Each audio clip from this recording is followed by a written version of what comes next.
కొత్తిమీర, పుదీనా, మిర్చి, అల్లం పేస్ట్ వేసుకోవాలి. చికెన్ నీట్గా కడిగి ఇందులో ఉప్పు వేసుకోవాలి.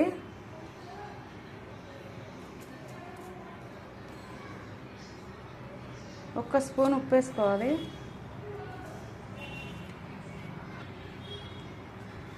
రెండు స్పూన్ల చిన్న స్పూన్ తోటి 2 స్పూన్ల కారము,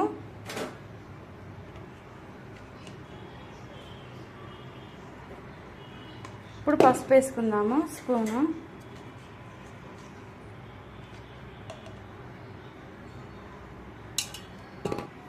ఇప్పుడు చికెన్ మసాలా 1 స్పూను,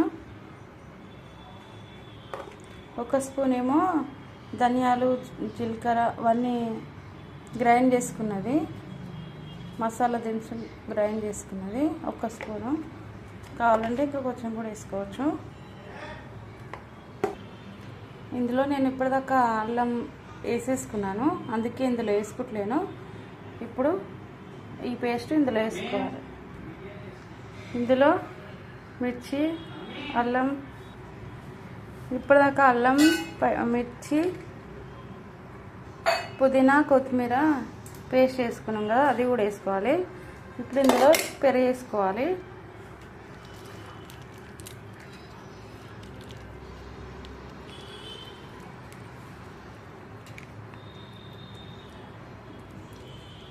ఇది మంచిగా కలిపి ఒక 10 నిమిషాలు పక్కన పెట్టుకొని, ఇప్పుడు ఆనియన్స్ ఫ్రై చేసుకున్న తర్వాత కొంచెం వేడి నూనె, ఆనియన్స్, నిమ్మరసం వేసి కలుపుకోవాలి. బాండి పెట్టుకొని ఆయిల్ వేసుకొని ఆనియన్స్ వేసుకొని ఫ్రై చేసుకోవాలండి. ఇప్పుడు ఇందులో ఆనియన్స్ వేసుకోవాలి.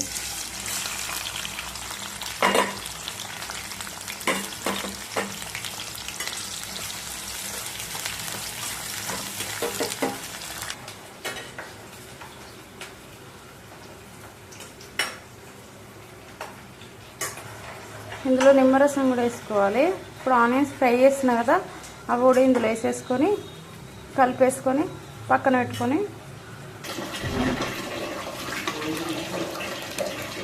బగారాకు,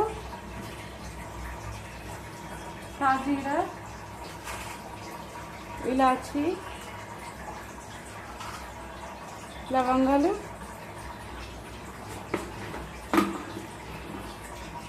కొంచెం సాల్ట్,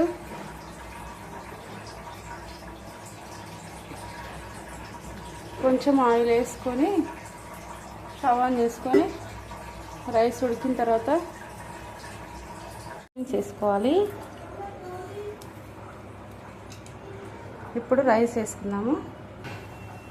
ఇందులో రైస్ వేసుకోవాలి.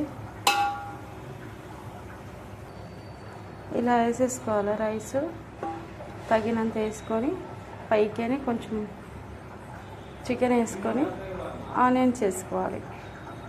మూత పెట్టి దమ్ చేసుకున్నాక చికెన్ రైస్.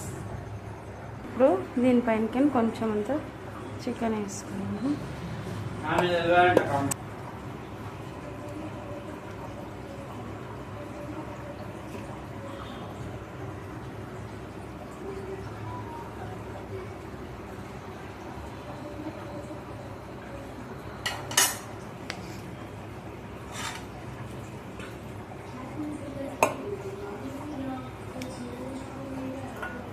వేసుకున్న తర్వాత కొంచెం కొత్తిమీర, ఆనియన్స్ ఇలా వేసేసుకోవాలి. పైకి కొంచెం అంతా కొత్తిమీర, ఆనియన్స్,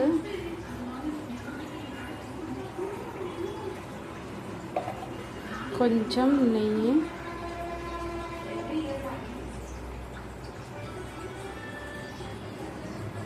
అంతే అండి. ఇప్పుడు మూత పెట్టుకొని దమ్ చేసేసుకున్నాను. సో ఏదైనా బరువు లాంటివి పెట్టుకుంటే దమ్ అనేది బాగుంటుంది, అంటే మంచిగా కుక్ అవుతుంది అన్నట్టు రైస్. ఓకే, నేను ఇప్పుడు బగోన పెడుతున్నా, అది ఇలా పెట్టుకున్నాను.